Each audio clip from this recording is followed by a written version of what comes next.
ఎవరిని పెంచనక్కర్లేదు, వాళ్ళే పెరుగుతారు. ఓకే, వాటితో కాలక్షేపం చేస్తున్నారు.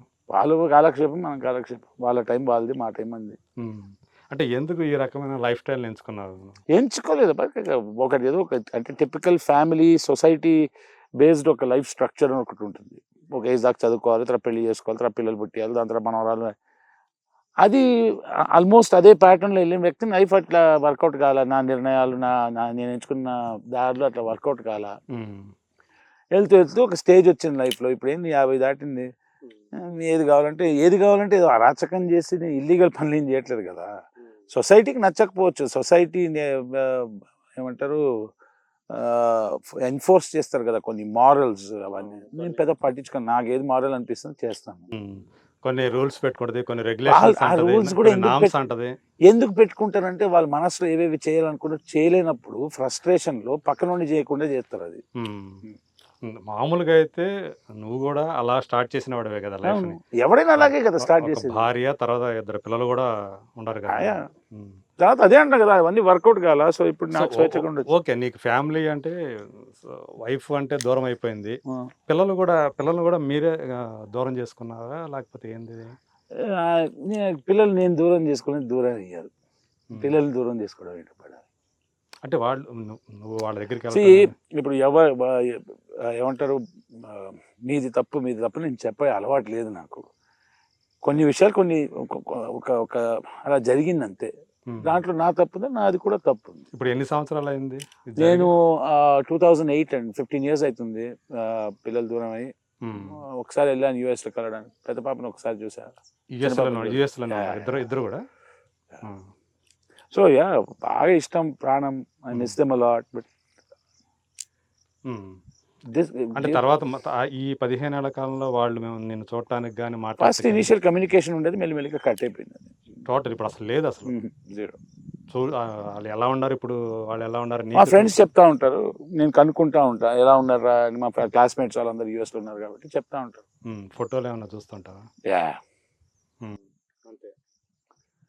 అంటే ఇప్పుడు జీవితంలో రిజల్ట్స్ అంటారు కదా, మనం చేసే మాట్లాడే మాటకి, మనం చేసే పనులకి పర్యాయ వసనం అంటారు కదా, రిజల్ట్ వస్తుంది కదా.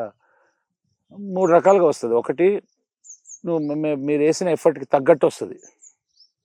రెండోది, మీ ఏం చేసినా వర్కౌట్ కాదు. మూడోది, ఇంత చేసినా అంత వర్కౌట్ అవుతుంది. నేను ఎందుకు చెప్తున్నా అంటే, ఫర్ ఎగ్జాంపుల్ మా మహాభారతం ఉందంటే అర్జునుడు ఏం చేయలేదు, ఆడు పిచ్చి తప్ప ఇదిగో ఈ అస్త్రం ఇచ్చి దెబ్బారు.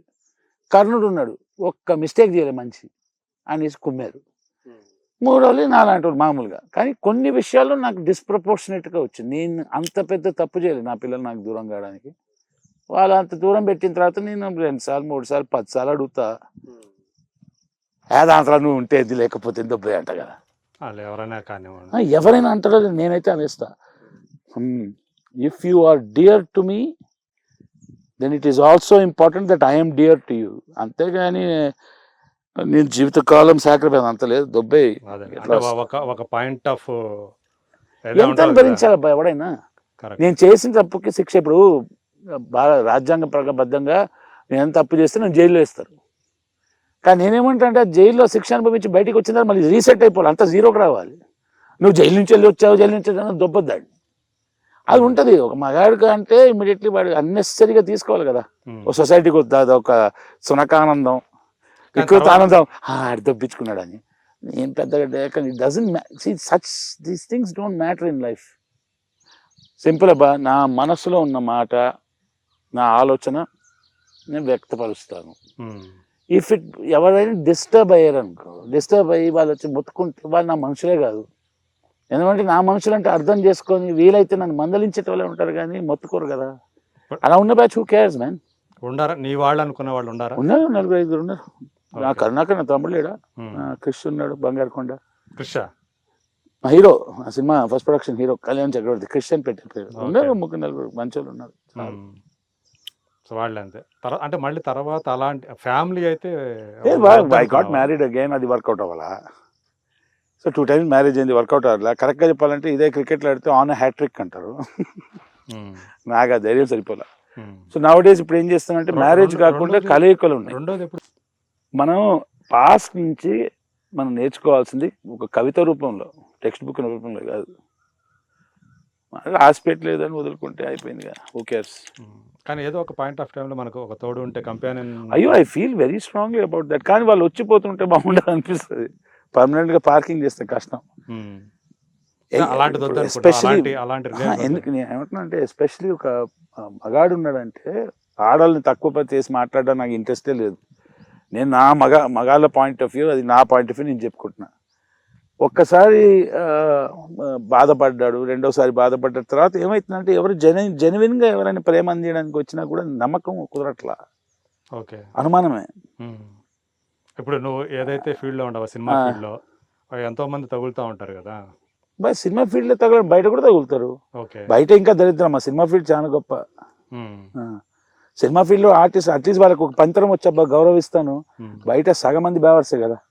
అంతేనా? ఇండస్ట్రీలో పంతరం లేకుండా పైకి రాలేము. You understand? చలనచిత్ర పరిశ్రమలో నటన, డాన్స్ అన్ని రావాలి, లేకపోతే పైకి రాలేము. బయట ఏమన్నా బేవర్స్గా బతికేస్తూ ఉంటారు జనాలు. సో అక్కడి నుంచి నీకు ఎక్కువ మా ఇండస్ట్రీ నుంచి ఐ హ్యాడ్, ఇండస్ట్రీలో నాకు తెలిసిన నటులు, నటీమణులు, I love them, they love me. We are professionals. Professionals అంటే హార్డ్ కోర్ ప్రొఫెషనల్స్ మేము. అంటే ఒక మర్యాద, రెస్పెక్ట్ ఉంటుంది. లైఫ్ని షేర్ చేసుకుంటామని లేదు, ఇండస్ట్రీ నుంచి ఎప్పుడు రాదు. అంటే సింగిల్ గానే ఉన్నాడు శ్రీకాంత్.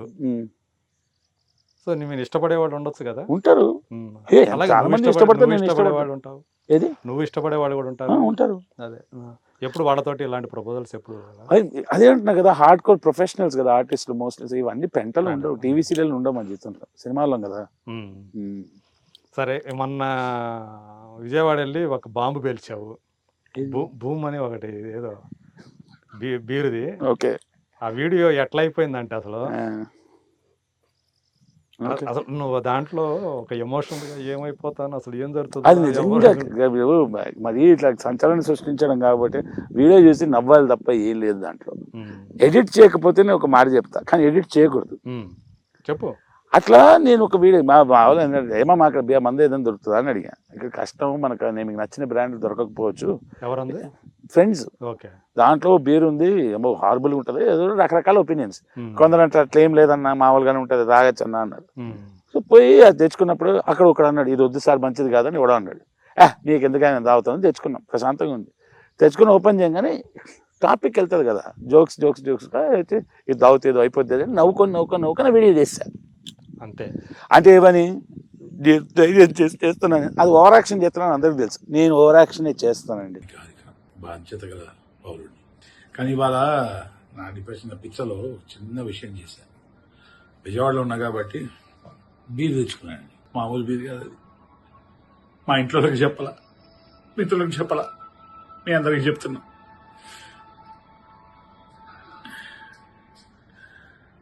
ఏమవుతుందో తెలియదు.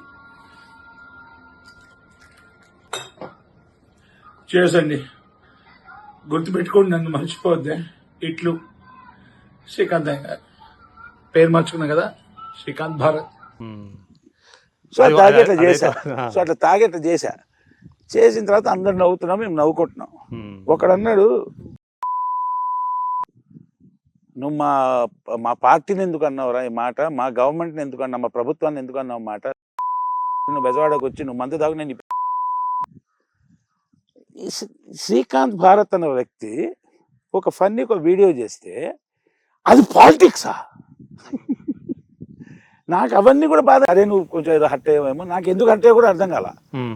దాని తర్వాత ఏదో తిట్టారన్న కింద కామెంట్లో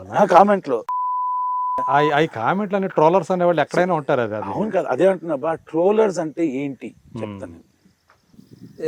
దొడ్డిలో బొర్లి తిరుగుతున్న జబ్బొచ్చిన పంది దొడ్డికి వెళ్తుంది కదా, ఆ దొడ్డిలో ఒక క్రిమి కూర్చొని దాని ముడ్డికి ఒక కూపు వచ్చి దానికి పస్సు వస్తుంది కదా, దాన్ని నాకే ఒక వైరస్ కన్నా నీచపోళ్ళు ట్రోలర్స్ అని నా అభిప్రాయం. అది బ్రెయిన్ ఉండనక్కర్లా, మరీ అంత విపరీతం.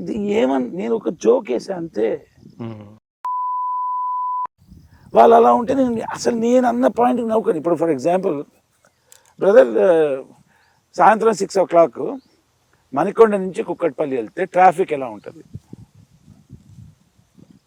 మామూలుగా రెగ్యులర్గా వెళ్ళి 1/2 అవర్లో వెళ్ళేది ఆ రోజు గంటన్నర పట్టుద్ది. అంటే రకమా కదా. అంటే ఇప్పుడు మీరు ప్రస్తుతం టీఆర్ఎస్ గవర్నమెంట్ తిట్టారు అంటే ఎట్లా? సంబంధం ఉండాలి కదా. పీక్ అవర్స్ అంతే అట్లాగా ఉంటుంది. నేను అది రకంరా బాబు ట్రాఫిక్ అంటే ప్రభుత్వాన్ని తిట్టే అంత బొమ్మ లేదు నాకు. ఎందుకు అలా ఫీల్ అవ్వాలి అంటే అవతల వ్యక్తి అభిప్రాయం నువ్వు ఏది చెప్పినా నా మాట ఒప్పుకోవాలి, తెలుసు కదా. లేకపోతే ఇదే బ్యాచ్ ఎవడైతే కమెంట్ 10 years తర్వాత కలుద్దామా, ఏం పీక్తాడు చూద్దాం. రోడ్డు ఇప్పుడు సచిన్ టెండూల్కర్ ఉన్నాడు, మా సచిన్ కొడితే బాల్ పక్క ఊలో పడుతుంది తెలుసా, నిజంగా పక్కకు పోతుందా? ఎగ్జాగరేట్ చేయడం అంతే. ఇప్పుడు మా నాన్నగారు ఉన్నారు, నేషనల్ రిమోట్ సెన్సింగ్ ఏజెన్సీ అని ఉండేది షాద్నగర్లో, ఎర్త్ స్టేషన్ ఉండేది, NRS national remote sensing agency. అంటే ఏంటి? శాటిలైట్ ఇమేజెస్ క్యాప్చర్ చేసి వెదర్, ఇంటెలిజెన్స్, డిఫెన్స్ మెటీరియల్ అంతా కలెక్ట్ చేసుకునేది. దాని తర్వాత దాన్ని ఎన్ఆర్ఎస్సి అని చేశారు, నేషనల్ రిమోట్ సెన్సింగ్ సెంటర్ చేశారు. మా నాన్నగారు ఇస్రోలో పనిచేశారు. సో చిన్నప్పటి నుంచి అరే మన వాళ్ళు ఎంత పుడింగిలు చేస్తారు, జస్ట్ వెయిట్ ఫర్ 10, 15, 20 years ఆగండి రా, we will establish hour reign over the space అని మా నాన్నగారు చెప్పేటోళ్ళు. స్పేస్ కాదురా, సూర్యుడు కాదురా, అది మన రాజ్యం ఉంటుందిరా. నువ్వు చూడు, మన వాళ్ళు ఎట్లా అనుకున్నాం, సూర్యుడి దగ్గర పోయి అరే నీకు జ్వరం ఉందా అని కనుక్కునే రకం రా అన్నారు. అది నేను నవ్వుకుంటా ఒకటి బేస్ చేశా. ఎందుకు వెళ్ళారు చందమామకి అంటే కింద ఏలు పెట్టి చూశారు వాటర్ ఉందా అని. సూర్యుడి దగ్గరకు ఎందుకు వెళ్ళారంటే కింద ఏలు పెట్టి చూడడానికి జ్వరం ఉందా అన్న. దానికి ఒకటి రాశాడు, అరే ఇస్రో వాళ్ళని అని. ఆడికి ఇస్రో ఫుల్ ఫామ్ రాదు ఆడికి. ఎందుకు ఆ రియాక్షన్ ఇవ్వాలంటే frustrated troller. What is a troller? చెప్పే కదా ప్రొసీజర్. దరిద్రం, ఏమి పీకలేనోడు పక్కనోడు విమర్శిస్తాడు. సాధించే వ్యక్తి టైం ఉంటుంది కదా అబ్బా జీవితం. నేను మామూలుగా మా మిత్రులకి మా తమ్ముళ్ళకి డైరెక్ట్ మాట అంటాను, తప్పులు చూస్తూ ఉంటారు కదా, ఎంతకాలం బతుకుతారు, వాడు పోయిన తర్వాత ఏం చేసుకుంటారు, తప్పులతో ఊరగాయ చేస్తారు, ఆవకాయ. వదిలేద్దాం భయ్, ముందుకెళ్దాం భయ్, అంతే కదా. అసలు నువ్వేం చేస్తున్నావు?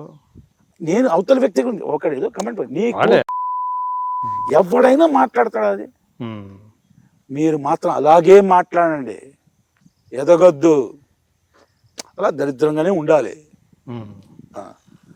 శ్రీకాంత్ భారత్ అని ఒక వ్యక్తి ఏంటి అంటే పగిలిపోయిందిరా బాబు ఈ సమ్మర్ అంటే ప్రభుత్వాన్ని తిట్టినట్ట, ఓ పొలిటికల్ పార్టీని తిట్టినట్ట. బ్రెయిన్ ఉండద్దు. పాలిటిక్స్ గురించి నాకేం తెలుసు. నేను మా కరుణాకర్ మా ఫ్రెండ్స్ అందరు కూర్చొని రాత్రి సిట్టింగ్ వేసినప్పుడు పెద్ద పెద్ద డిసిషన్స్ ఇట్లా తీసుకుంటాం. లేదు మా G20 కాదు G32 ఉండాలి. G20 అంటే ఏంటో తెలియదు నాకు, అవునా? ప్రభుత్వం కాస్ట్ పాలిటిక్స్, ఈ పాలిటిక్స్ నాకు తెలియదు భయ్. ఏదో ఒకటి ఆడే వాడు వస్తే బాగుంటుంది, ఈడు వస్తే బాగుంటారా, ఆడు వస్తే బాగుంటారా అని ఏదో మాట్లాడుకుంటాం. దట్ డజంట్ మీన్ సెంట్రల్ గవర్నమెంట్లో ఎవరు రావాలంటే నేను మా మోదీ భక్తునండి. మా నాన్నగారు మా తాతగారి నుంచి RSS గర్వంగా చెప్పుకుంటా. అసలు నాకు I'm the greatest Hindu in the world. You know why? Because I don't believe in God. దేవుడే లేదని గట్టిగా ప్రగాఢమైన నమ్మకం పెట్టుకునే హిందువుని నేను. That is the only religion which gives me that అని అన్నందుకు మిగతా రిలీజన్స్ తిట్టాను. నాకు సంబంధం లేదు మిగతా రిలీజన్స్తో. మీకు జిలేబీ అంటే ఇష్టమా? ఇష్టమే. అంటే జిలేబీ అంటే ఇష్టం అంటే తిడతా? పొద్దున్న లేచి ఏదైనా ఉద్యోగానికి వెళ్ళి పొద్దున్న లేచి నేను సాధించాలి, నేను జీవితంలో ముందుకెళ్ళేటోళ్ళకి ఆలోచనలు ఉంటాయి. వీళ్ళెంత ఇప్పుడు నాన్నగారు ఇస్రో కదా, అంటే ఆయన సైంటిస్ట్ కదా, అంటే ఎక్కడ ఆయన చేసినట్లో నువ్వు చూసిన దాంట్లో నాన్నగారికి సంబంధించి ఆయన అచీవ్మెంట్లు ఏదైనా ఉన్నాయా? ఆయన అచీవ్మెంట్ అంటే హీ వాజ్ అ సైంటిస్ట్ అబ్బా. ఎందులో ఏ ప్రాజెక్టులో ఆయన రిమోట్ సెన్సింగ్ కానీ ఎస్పెషలీ రిమోట్ సెన్సింగ్ ఎలక్ట్రానిక్స్ అవన్నీ తోపు ఆయన.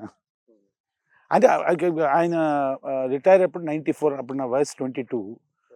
సో ఆయన ఒక ఏజ్ వస్తుంది కదా, మా నాన్నగారు చేసినవి ఏంటి అచీవ్మెంట్స్ అని. Very well renowned scientist. So that's pride for మీ.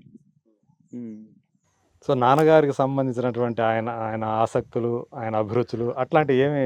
మా నాన్నగారు అంటే ఇంట్లో పెంపకం అలాగే ఉంది. అంటే నేను నిన్ను పెంచడం ఏందిరా, తిండి పెడితే పెరుగుతావు కదరా నువ్వు. మా అమ్మగారు ఇల్లు చక్కగా చూసుకునే వాళ్ళు. ఆవిడ గారు కొంచెం మీరు అలా ఆ ఫ్రీడమ్ ఇవ్వద్దండి, పిల్లలు పాడైపోతారు అనుకుంటారు. వాళ్ళు రెండు, మా నాన్నగారు నన్ను పెంచిన విధానం కానీ మా అమ్మగారు నన్ను మా నాన్నగారు నన్ను చూసుకున్న విధానం, మా అమ్మగారు నన్ను పెంచిన విధానం నాకు నష్టం కలగాలని కాదు కదా, ప్రేమతోనే. మొత్తం ఎంతమంది మీరు పిల్లలు? నేను మా అన్నయ్య ఇద్దరే. ఆయన తోపు సిఇఓగా, international company CEO, $1 billion company సిఇఓగా ఉండి ఇప్పుడు board of directors for many companies. అటు తోపు బాగా. అమ్మ కూడా అక్కడే ఉంటారా? ఓకే. నాన్న పోయారండి 22 years ago. Is dead. 22 years బ్యాక్నే. సో ఇప్పుడు అంటే ఇప్పుడు చూస్తే నాన్నగారి యొక్క అభిరుచులు ఇవన్నీ కాదు, అంటే ఎప్పుడన్నా మీ లైఫ్ మీదే అన్నట్టే నాన్నగారు ఫ్రీడమ్ ఇచ్చేసారు కదా మీ ఇద్దరికి కూడా. నన్ను ఫ్రీడమ్కి లిబర్టీకి తేడా ఉందంట, స్వాతంత్రానికి స్వేచ్ఛకి తేడా ఉంది. అవును, నాకు ఇచ్చిన స్వేచ్ఛ, స్వాతంత్రం ఎప్పుడు ఇలా. అందుకే నేను క్రిమినల్ కాలేను. అంటే నేను ఇంకొకరిని ముంచేసి అట్లా ఒకరిని వాడేసుకున్న అవన్నీ చేయలేను, నాకు రాదు అది. సో ఇది మొత్తానికి సినిమా రంగం ఎంచుకున్నావు, కళారంగం ఎంచుకున్నావు. ఆర్ట్స్, నీకు ఆర్ట్స్ అంటే ఇష్టం బాగా, ఎంచుకున్నావు. సో ఇప్పుడు చూసుకుంటే ఇప్పుడు ఎన్ని సంవత్సరాలు అయింది? 2004, 19 years. 19 years. సో ఒక నటుడిగా చేస్తూనే మళ్ళీ నీలో ఉన్నటువంటి ఒక దాని అంటారు సృజనాత్మక క్రియేటివ్, దాన్ని ఆ క్రియేటివ్ సైడ్ని కూడా సాటిస్ఫై చేయడం కోసం డైరెక్టర్ అయ్యావు. యాక్చువల్లీ వచ్చిన డైరెక్టర్ అవుదామని ఏం తెలియకుండా వచ్చా మూర్ఖుడిని. సమ్మగా ఆనిన తర్వాత బేసిక్ మంచి నటుడిని. మా కెమెరామెన్ అప్పుడు నేను అసిస్టెంట్ డైరెక్టర్గా ఉన్నప్పుడు అదే నువ్వు నటుడుగా వెళ్ళరా పోయి మంచి నటుడు అయితే అంటే నేను డైరెక్టర్ అవుతా అనుకున్నా. టైం దబ్బిన తర్వాత తెలిసింది అది ఇది, కానీ నాకు మనసు అక్కడే ఉంది, డైరెక్షన్ మీదే ఉంది, డైరెక్షన్ ప్రొడక్షన్ అక్కడే ఉంది. సో దీన్ని వదిలేస్తాను కాదు. భూమికని, జగత్ బాబుని డైరెక్ట్ చేసావు, ఏప్రిల్ ఫుల్. అది ఎందుకు, దానికన్నా ముందు భూమిక గారు నాకు ఎక్కడ పరిచయం అంటే నీలకంఠ గారు నన్ను ఇంట్రడ్యూస్ చేశారు. ఆ సినిమా ఉంది ఆయన గారు, మిస్ అమ్మ అయిపోయిన తర్వాత నన్ను ఇంట్రడ్యూస్ చేసిన స్ట్రీట్ కార్ నేమ్ డిజైర్ అని ఒక వరల్డ్ రినౌండ్ ఇంగ్లీష్ నాటకం ఉంది. ఆ నాటకం నేను డైరెక్షన్ ప్లస్ యాక్టింగ్ చేశాను, స్టేజ్. సో దాంట్లో భూమిక గారు నా ఆపోజిట్ నటించారు. హైదరాబాద్ లో 2010 July 10th and 11th. Okay. 2011 లో who's afraid of Virginia Woolf అని ఇంక్లూడింగ్ నాటకం డైరెక్షన్ అండ్ యాక్టింగ్ చేశారు. ఓకే. ఇళయరాజా గారు సంగీతం ఇచ్చారు దానికి. దాని తర్వాత అన్ ఈవినింగ్ విత్ షేక్స్పియర్ అని చెప్పి షేక్స్పియర్ 500th బర్త్ యానివర్సరీకి షేక్స్పియర్ నాటకాలు వేసాము.